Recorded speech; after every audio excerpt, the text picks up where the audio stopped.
안녕하십니까. 바로 보는 TV 옴부즈맨 김나연입니다. 지난주 연합뉴스TV에서는 일본 내 코로나19 확진자가 급증한 가운데 도쿄올림픽이 개막한 소식과 대법원이 댓글 조작 공모 혐의로 기소된 김경수 경남지사에게 징역 2년을 확정했다는 소식 등 국내외 뉴스를 신속히 전해드렸습니다. 오늘 연합뉴스TV를 말한다 시간에선 코로나19 뉴스 특보를 중심으로 김홍태 시청자 평가원이 모니터한 내용 전해드리겠습니다.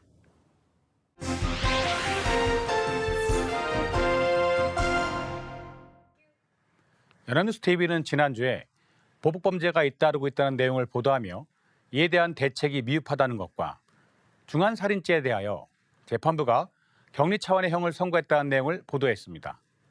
그리고 코로나 형국이 길어지면서 메타버스라는 가상세계에서 실제 신입사원의 교육이나 전문가 과정 등이 이루어지고 있다는 모습을 보도했습니다. 또한 전국의 사회적 거리두기 강화 조치로 여름 휴가에 숙박을 하지 못할 경우 위약금을 면제받을 수 있다는 내용을 전했는데요. 지난 16일 오후 9시 코로나19 뉴스 특보에서는 보복범죄 등에 관한 내용을 전했습니다. 서울 마포구의 한 오피스텔에서 살인을 저지른 40대 남성에 대해 경찰이 구속영장을 신청했다는 소식인데요. 살인과 시체 유기 등 혐의가 적용됐다고 전했습니다. 마포 오피스텔 살인 피의자 40대 남성 A씨가 경북 경산까지 도주했다가 범행 이틀 만에 붙잡혔는데요. 살인과 사체 유기 등 혐의로 A씨를 긴급 체포한 경찰은 A씨에 대한 구속영장을 신청했습니다. A씨를 상대로 숨진 피의자 B씨와 평소 어떤 관계였는지, 범행 동기는 무엇이었는지를 추궁한 결과 구속 필요성이 있다고 전했습니다. 경찰 관계자는 두 사람이 과거 직장 동료였으며 금전적인 문제가 발단이 됐을 가능성을 염두에 두고 사실관계를 조사했다고 전했는데요.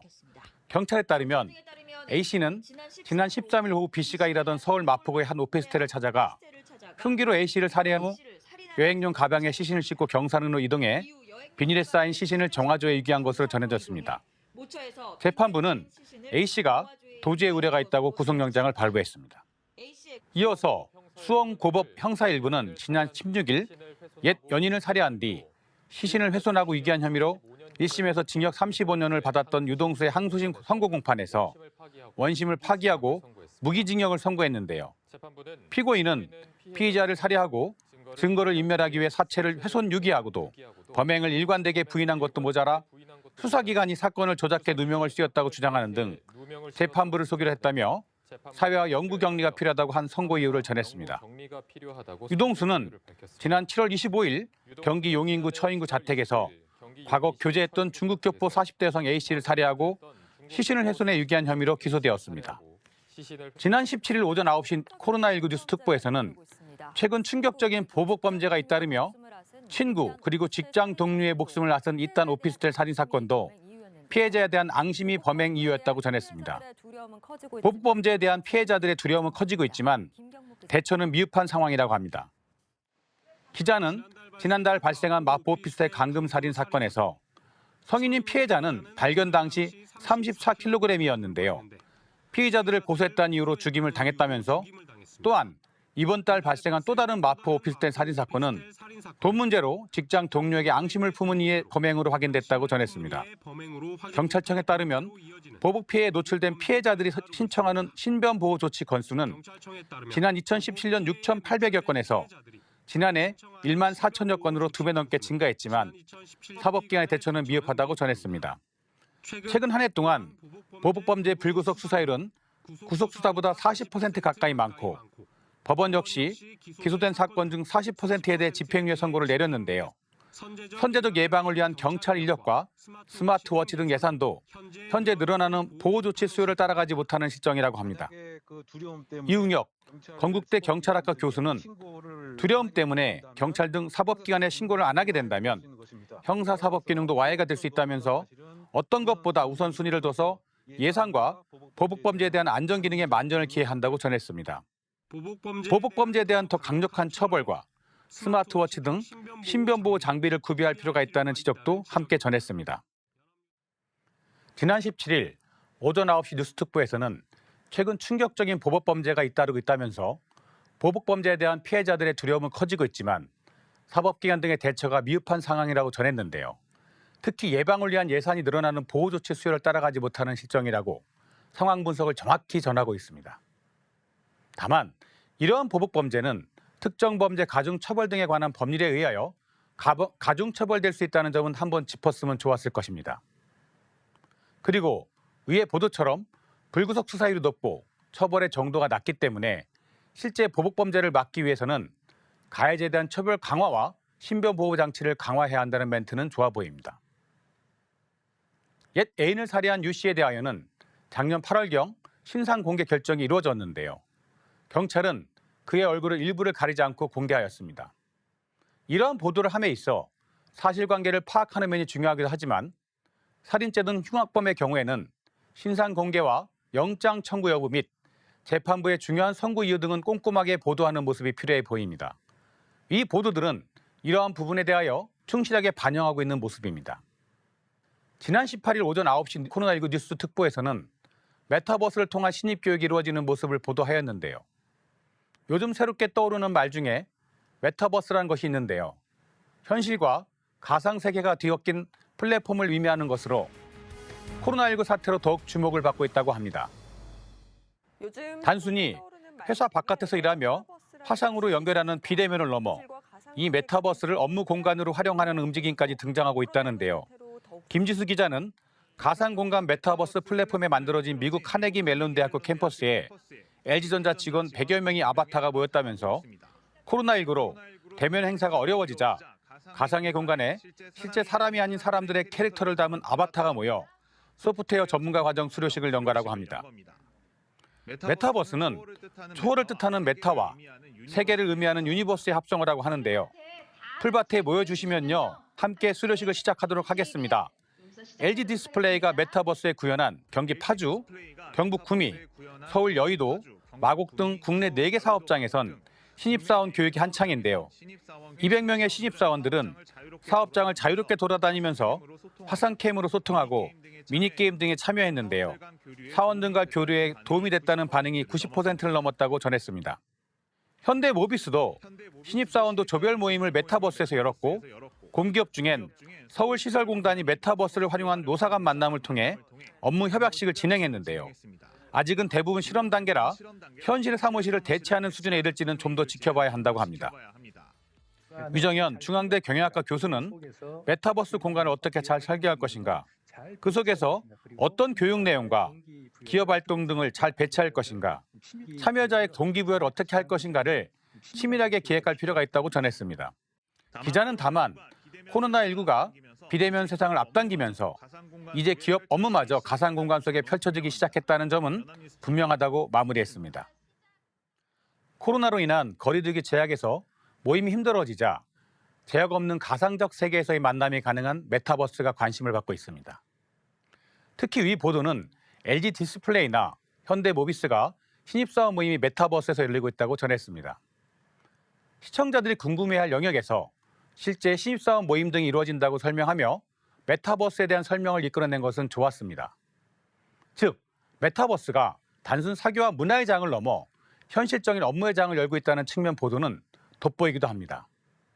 더욱이 현재 국내에서 메타버스 펀드가 잇따라 출시되고 있어서 KB자산운용은 업계 최초로 KB 글로벌 메타버스 경제 펀드를 선보였고 삼성자산운용도 지난달 삼성 글로벌 메타버스 펀드를 출시했다고 합니다. 지난달 서구 주식 순매수 1위로 메타버스 관련주인 로블록스 주식이 차지했다는 것도 시청자들이 눈여겨볼 부분인데요. 이처럼 시청자들의 이목이 집중되고 있는 부분이기에 이와 같은 보도의 모습은 상당히 좋아 보였으며 앞으로도 이 부분에 대한 후속 보도는 계속 이어져야 할 것으로 보입니다. 지난 16일 오후 5시 코로나19 뉴스 특보에서는 여름 휴가를 위해 숙박시설을 예약했는데 전국의 사회적 거리두기 강화 조치로 숙박이 어려워진 경우에는 위약금을 면제받을 수 있게 된다는 점을 전했습니다. 네, 서울시 확진자 상위 10개구에 안전지대는 없다고 전하며 서울시 코로나 확산세가 연일 가파르게 치솟고 있다고 전했습니다. 기자는 백화점에서, 직장에서, 실내 체육시설에서, 음식점에서 장소를 가리지 않고 코로나 집단 감염이 이어지는 가운데 서울의 확진자 증가세는 꺾이지 않고 있다는데요. 지난 6일 583명을 기록하며 500명대로 껑충 올라간 뒤에는 좀처럼 내려가지 않는 모습이라고 합니다. 더욱 우려스러운 것은 확산세가 전방위적이라는 점인데요. 서울시의 의뢰에 최근 6일부터 자치구별로 확진자가 증가한 상위 10개 지역을 뽑아봤습니다. 유동인구가 많은 강남구가 최근 백화점발 확진자 영향 등이 더해지면서 가장 많았고 관악, 송파, 서초, 영등포 등의 순이었는데 자치구별로 확진 규모가 큰 차이가 있다고 보기 어려운 수준이라고 합니다. 여기에는 자치구마다 숨은 확진자를 찾기 위한 검사량을 늘리고 있는 것도 영향을 주고 있는 것으로 해석된다고 합니다. 연령대로는 아직 백신 접종률이 낮은 20, 30대가 절반 가까이를 차지했고 확진자 접촉으로 인한 감염이 가장 많았으며 방역당국은 이런 상황에선 기본적인 방역 수칙을 잘 지키는 것이 현재로선 최선의 예방이라고 늘 강조하고 있습니다. 박유미 서울시 시민건강국장은 코로나 확산세가 조속히 반전되기 위해서는 시민 모두 사회적 거리두기 4단계에 지금처럼 적극 동참해 주셔야 한다면서 의심 증상이 조금이라도 있으면 즉시 검사를 권했습니다. 서울시는 또 최근 백화점을 통한 집단 감염이 이루어지자 백화점 32곳의 운영자와 종사자 12만 명에게 코로나 진단검사를 받으라는 행정명령을 내렸다고 합니다. 지난 18일 낮 12시 코로나19 뉴스 특보에서는 공정거래위원회가 감염병 발생 시 위약금 감면 기준 공문을 각 숙박업 플랫폼 사업자에게 발송했다는데요. 이에 따르면 코로나19로 사업자 또는 이용자가 행정명령과 거리두기 조치로 계약 이행이 불가능함을 이유로 계약 해제를 요청했을 때에는 위약금 없이 계약 해제가 가능하다고 합니다. 또한 계약을 이행하기 어려운 경우에는 위약금 없이 계약 내용을 변경하거나 계약 해제 시 위약금의 50%를 깎을 수 있다고 전했습니다. 지난 18일 보도에서는 사회적 거리두기 4단계로 인해 공정거래위원회의 소비자 문의가 빗발치자 감염병 발생 시 위약금 감면 기준 공문을 지방자치단체와 숙박업 사업자들에게 발송했다고 전했는데요. 실제 소비자들이 궁금한 것은 면책 및 감경 기준입니다. 이 보도는 특히 계약 해제를 요청했을 때 위약금 없이 계약 해제가 가능한 부분이나 그의 감면 부분을 잘 설명하고 있습니다. 그리고 16일 보도에서는 서울시 확진 상위 10개구 차이가 없다는 보도를 하고 있으나 우선 단순 확진자 수뿐만 아니라 정확한 파악을 위하여 각 구의 인구 대비 확진자 비율도 보도했으면 좋았을 것입니다. 또한 나이 구간의 접종률 대비 확진율을 전하고는 있지만 예방접종을 했을 경우 변형 바이러스에 어느 정도 효과가 있는지 여부도 보도할 필요가 있어 보였습니다.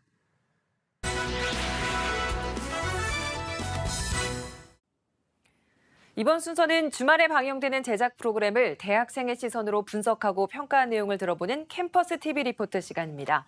이번 주는 숙명여자대학교 미디어학부 이성원 학생 나와 있습니다. 안녕하세요. 안녕하세요. 네, 지난주에 어떤 프로그램 모니터했나요?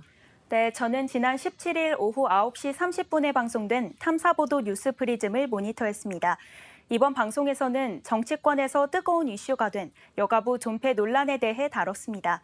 그럼 자세한 모니터 내용 지금부터 전해드리겠습니다.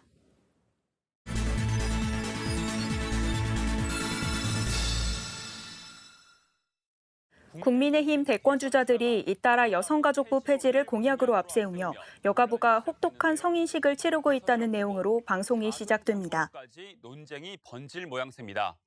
유승민 전 의원은 여가부 대신에 양성평등위원회 설치를 대안으로 내놨고 하태경 의원도 대통령 직속 젠더갈등 해소위원회를 공약으로 제시했다는데요.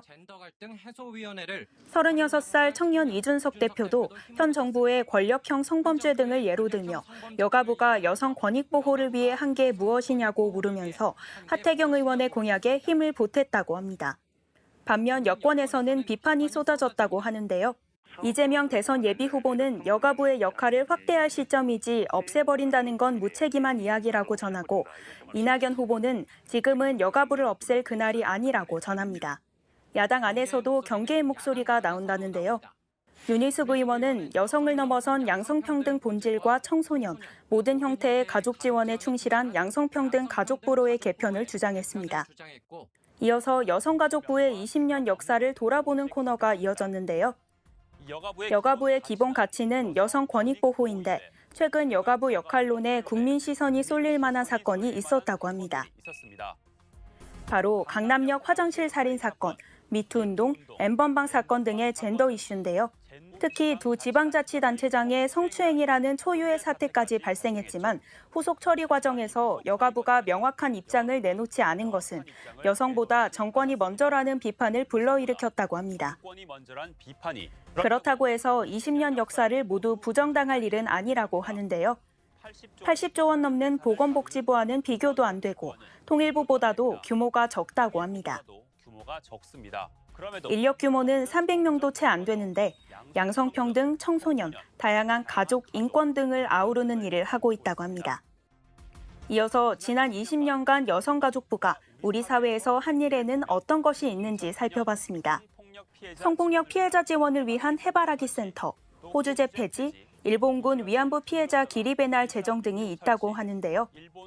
여성가족부 폐지 논쟁은 단순히 기관에 대한 폐지 찬반 문제가 아니라 성평등과 약자 인권 보호가 우리 사회에 얼마나 달성됐냐가 핵심이라며 여성가족부의 빛과 그림자를 좀 더 깊게 들여다보는 내용이 이어졌습니다. 사회가 됐을까요? 최근 부처 축소를 넘어 폐지론이 강하게 일게 된 건 고 박원순 전 서울시장의 성추행 의혹이 불거진 뒤였다는데요. 뒷북 대응을 한 것도 모자라 피해자를 고소인으로 표현하며 여성을 대변하는 부처의 상징성을 외면한 탓이라고 합니다. 하지만 대형 사건만을 두고 여가부 폐지를 논하는 건 과하다는 시각도 있다고 하는데요. 여가부 예산의 80%가 가족이나 취약계층을 위해 쓰여지기 때문이라고 전합니다. 학교를 다니지 않거나 가정 형편이 어려운 청소년들에게 돌봄의 버팀목이 되어주고 있다는데요. 정영애 여가부 장관은 한부모 가족, 위기 청소년 등 다양한 취약계층을 대상으로 정책이 이루어지지만 보편적인 대상은 아니라는 점에서 인지도가 낮은 측면이 있다고 말했습니다. 신지혜 한국여성정치네트워크 대표는 우리나라의 세계 성평등 지수가 하위권이고 여성과 관련해 예산의 0.01% 정도 쓰임을 전했습니다.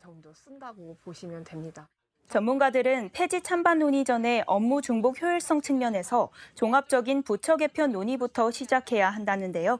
정재우 서울여대 교수는 여성은 젠더 관점을 대변하는 성평등위원회, 가족은 사회 서비스를 총괄하는 사회서비스부라든지 이런 식으로 타 부처와의 발전적 통합이나 해체를 생각해 볼 수 있다고 전했습니다.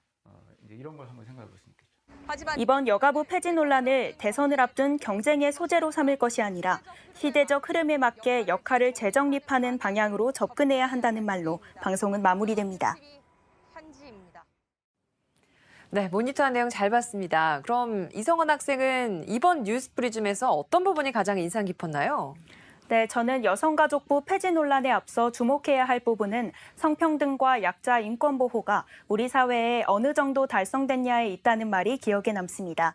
단순히 대선을 앞두고 이용되는 소재가 아니라 여성가족부가 없어져도 괜찮은 사회가 되었는지를 따져보고 그 역할에 알맞게 재정립하는 과정이 이어지길 바라봅니다. 네, 수고 많았습니다. 지금까지 숙명여자대학교 미디어학부 이성원 학생이었습니다. 고맙습니다. 고맙습니다.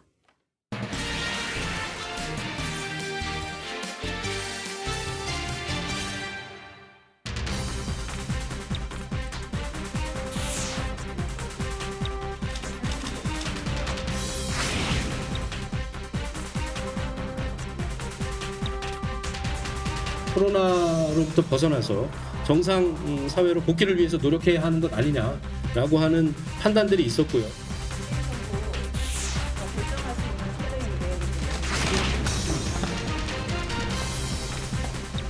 저임금 노동자들에게 희망 고문을 해왔다고 생각하고 저임금 노동자들의 그 목소리가 여전히 외면당했다.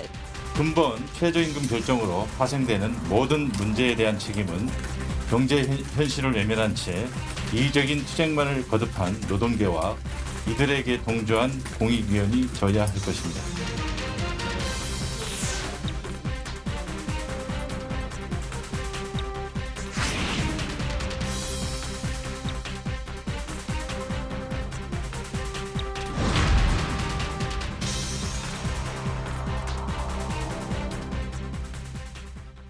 최근 의결된 내년도 최저임금을 두고 논란과 갈등이 재현되고 있습니다.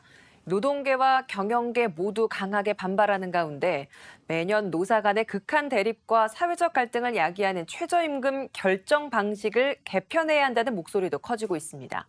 오늘 TV와 비평에서는 내년도 최저임금과 최저임금 결정 체계를 둘러싼 논란에 대해 언론에선 어떻게 보도하고 있는지 자세히 알아보겠습니다. 경희대학교 커뮤니케이션 연구소 이장환 교수 자리하셨습니다. 어서 오세요. 안녕하세요. 네, 내년도 최저임금 9,160원으로 네. 의결됐습니다. 임금 협상 과정, 산출 근거, 그리고 이 결정 이후에 청와대와 정치권의 반응, 언론에서 어떻게 보도하고 있는지 말씀해 주시기 바랍니다. 네, 지난 12일 최저임금을 심의하고 의결하는 최저임금위원회는 내년도 최저임금을 올해보다 5.1% 인상된 9,160원으로 의결했습니다. 문재인 정부는 만원 최저임금 공약에 따라 인상을 추진하며 10% 이상을 올려왔지만 3년 차에는 2.9%, 4년 차에는 1.5% 인상에 그쳤습니다. 세계일보는 환영 못 받는 최저임금이라는 기사를 통해 올해도 노동계와 경영계가 이견을 좁히지 못하자 정부 측 공익위원들이 제출한 중재안을 표결에 붙여 최저임금을 채택했다고 보도했는데요. 최저임금 인상 배경에 대해 올해 코로나19 사태로 여러 어려움에 있었지만 내년에는 경기가 회복될 가능성을 고려했다는 공익위원 간사 권순원 숙명여대 교수의 발언을 함께 전했습니다. 한국일보는 사용자 의원과 근로자 의원 모두 크게 반발하며 일부는 퇴장까지 했지만 공익위원 측은 여론까지 고려했을 때 적정한 수준에서 결정된 것이라고 전합니다.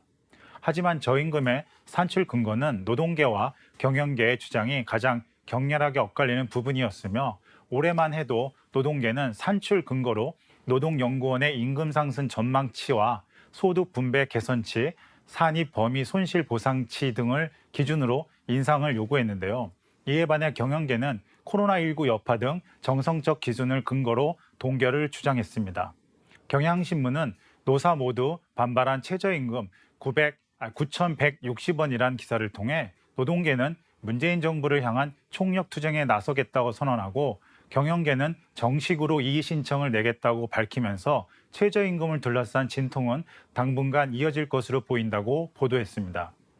한편 청와대와 정치권은 이번 최저임금 결정에 대해 경향신문은 노사 및 공익위원들이 마지막까지 최선을 다해 내년도 최저임금을 안을 어렵게 결정한 점에 대해서는 높이 평가한다는 청와대 핵심 관계자의 말을 인용해 전합니다. 하지만 연합뉴스는 4년 전 오늘 16.4%의 최저임금 인상으로 이 논란이 시작되었다면서 소주성이 붕괴한 탓에 늘어나지 않는 파이를 나누는 과정에서 부동산 갈등, 직업별 갈등, 젠더 갈등 등 국민이 갈라져 싸우는 상황이 발생했다는 이준석 국민의힘 대표의 주장을 전합니다. 네, 이번 5.1% 인상 결정 이후에 노동계, 경영계, 소상공인 측 모두 반발하고 있습니다. 네네. 각 측의 입장을 언론에서 어떻게 보도하고 있는지 말씀해 주시고요. 혹시 문제점도 있다면 네네. 같이 짚어주시면 좋을 것 같습니다. 네, 올해도 우여곡절 끝에 내년도 최저임금 인상폭이 확정됐지만 노사 양측 모두 만족하는 선에 이르지 못했는데요. 이러한 결정에 대해 노동계와 경영계, 소상공인 모두 불만의 목소리가 큽니다. 중앙일보는 한국노총 측의 의원은 만족스러운 결과를 도출하지는 못했지만 코로나19로 인한 피해의 책임을 저임금 노동자의 생명줄인 최저임금에 전가해서는 안 된다는 주장과 사용자 위원은 벼랑 끝에 몰려있는 소상공인과 중소영세기업인들의 현실을 외면한 공익위 위원들의 최저임금 인상안에 대해 충격과 무력감을 금할 수 없다는 주장 또한 전합니다. 문화일보도 경영계는 중소기업과 소상공인들의 지불 능력이 한계에 달했고 고용시장에도 악영향을 미칠 것으로 우려된다면서 정부에 이의를 제기하겠다고 전합니다. 여기에 경총은 최저임금 시급 인상률을 5.1%의 산출 근거가 부족하다는 등 크게 4가지 근거를 들어 이의를 제기한다는 계획이며 고용부 장관은 이유가 있다고 인정되면 최저임금일의 재심의를 요청할 것이라고 합니다. 이처럼 언론은 노사 모두가 자기 주장을 내세우며 줄다리기만 계속하고 정부 의견을 고려한 공익위 위원들이 결국 최저임금을 결정하는 일이 올해도 반복되었다고 합니다. 이에 고용 시장에 미칠 영향, 기업의 지급 능력 등 객관적인 기준과 전문가의 의견이 충실히 반영되지 못한 최저임금 결정은 노동계와 경영계 그리고 소상공인 등 모두의 불만과 갈등만을 남겼다고 전합니다. 하지만 언론은 이번 최저임금위원회의 최저임금 협상 과정과 산출 근거, 노사정 출범 이후 반복되는 협상 파행과 그리고 노조의 파업 등 무한 반복되는 것에 대한 문제 해결을 위해 제도 개선과 정치권의 적극적인 개입의 필요성을 제시하는 보도가 부족했습니다. 네, 이 최저임금이 결정될 때마다 노사 양측의 대립은 매년 반복되고 네. 있는 것 같습니다. 올해도 어김없이 이런 갈등이 재현되고 있는 건데요. 때문에 역시나 이 개편 체계부터 좀 개편해야 되지 않겠느냐 네네네. 이런 이야기가 나오고 있습니다. 언론에서는 이런 상황에 대해서 과연 최저임금 결정 구조의 문제점은 무엇이고 어떤 방향으로 개선돼야 될 것인지를 어떻게 보도하고 있는지 짚어주시기 바랍니다. 네, 이번 최저임금 결정 구조의 문제점과 논란은 이번만은 아닌데요. 그동안 최저임금위원회는 매년 의결을 마치고 나면 임금 인상 전망치, 소득 분배 개선분, 협상 조정분 등 최저임금 산출 근거를 공개해왔지만 공익위 위원들의 성향이나 정치적 상황에 따라 기준이 매해 제각각이었다는 비판을 받았습니다. 노컷뉴스는 차라리 정부가 독점하고 있는 공익위원회 추천 권한을 노사나 국회에 나눠야 한다는 일각의 의견과 정부가 최저임금 결정 과정을 최임위에게만 맡겨서는 안 된다면서 최임위가 정한 결과를 일종의 가이드라인으로 삼고 정부가 최종 결정을 내려서 책임을 지게 할 필요가 있다는 한국노동사회연구소 김종진 선임연구위원의 주장도 함께 전했습니다. 동아일보 또한 최저임금법이 제정된 지난 30여 년이 지나면서 최저임금을 급격히 올리면 노동시장에서 소외될 비정규직과 고용 인력이 늘어나는 등 노동시장의 구조가 많이 변했다며 노사의 의견을 충분히 듣되 정부가 결정하고 그 근거를 국민에게 소상하게 설명하며 책임지는 방식이 필요하다는 김태기 단국대학교 경제학과 교수의 주장을 전합니다. 헤럴드 경제도 해마다 최저임금을 놓고 노사 간 극한 대립이 벌어지고 사회적 갈등이 야기되면서 결정 구조에 개편해야 한다는 목소리가 나오고 있지만 정부는 손을 놓고 있다고 지적합니다. 이런 노동계와 경영계의 합의를 전제로 한 위원회 방식의 최저임금 결정 체계는 정부가 최저임금위에 위원회를 내세운 채 뒤로 빠지고 모든 책임을 노사에게 전가하는 구조로 문제가 있는 만큼 원점에서 점검하고 개선해야 합니다. 이처럼 언론은 지금의 최저임금 결정 구조의 문제점을 개선하기 위해서는 최저임금위원회 구성과 임기를 장기화하고 전문 인력을 확충을 통해 노동시장의 현장과 고용 영향 등 지속적인 모니터링과 분석이 필요하다고 합니다. 언론은 또 노사 간의 갈등을 극복하기 위해서는 정부의 적극적인 개입 또한 필요하다고 전합니다. 네. 사실 이런 정책들에 대한 개선을 할 때마다 해외 사례를 많이 참고할 텐데요. 네네. 언론에서는 이 해외 사례를 어떻게 보도하고 있는지 궁금하고요. 이런 상황에서 바람직한 언론 보도 태도도 같이 말씀해 주시면 좋을 것 같습니다. 네, 매년 반복되는 최저임금 결정을 두고 노사 반복과 소상공인과 개인들 간의 갈등이 계속되는 상황입니다. 해외하고 다른 현재 우리의 결정 방식은 정부의 결정도 아니고 민간 자율도 아닌 다소 어정쩡한 방식으로 정부의 영향권에 있는 공익위원들이 실질적으로 최저임금을 결정하면서도 정부가 그 결정 책임은 합의기구에 떠넘기는 아주 모순적인 구조입니다. 이투데이는 미국은 주별로 최저임금이 다르며 연방정부가 최저임금을 결정하며 최저임금제를 도입하고 있는 주별로 연방 최저임금 이상의 금액을 결정할 수 있게 하고 영국은 독립기관인 최저임금의 위원회에서 권고에 따라 매년 정부에 의해 결정되며 프랑스는 노동장관이 단체협상 국가위원회 의견을 듣고 최저임금을 결정하고 독일은 노사가 주축이 된 최저임금위원회가 결정한다고 전합니다. 하지만 언론의 이러한 해외 사례 보도는 단편적이거나 짧은 토픽만으로 구성된 것만으로 전해서 아쉬웠습니다. 우리 언론이 매년 반복되는 최저임금 결정 구조의 변화를 위해서는 우선 해외 사례에 대한 구체적이고 심층적인 취재 보도의 지속성이 필요합니다. 두 번째로 최저임금위원회의 구성 방식과 권한 등에 대한 제도적인 문제와 해결 방안에 대해 전문가들의 논의를 담아 보도해야 합니다. 세 번째로 정부가 제3자의 위치에서 최저임금 갈등을 바라보는 방관적인 태도에 대해 비판하면서 정부의 적극적인 문제 해결을 위한 노력을 요구해야 합니다. 마지막으로 최저임금 갈등이 어느 특정 집단에 있다는 비난의 보도 방식이 아닌 이해와 타협 그리고 상생할 수 있는 솔루션 저널리즘 방식이 필요합니다. 네, 오늘 말씀 잘 들었습니다. 지금까지 경희대학교 커뮤니케이션 연구소 이장환 교수였습니다. 고맙습니다. 감사합니다. 네, 옴부즈맨 제작진은 시청자 여러분의 다양하고 소중한 의견을 기다립니다. 방송을 보고 느낀 소감을 연합뉴스TV 홈페이지 시청자 게시판이나 SNS로 보내주시기 바랍니다. 저희는 다음 주에 다시 찾아뵙겠습니다. 시청해주신 여러분 고맙습니다.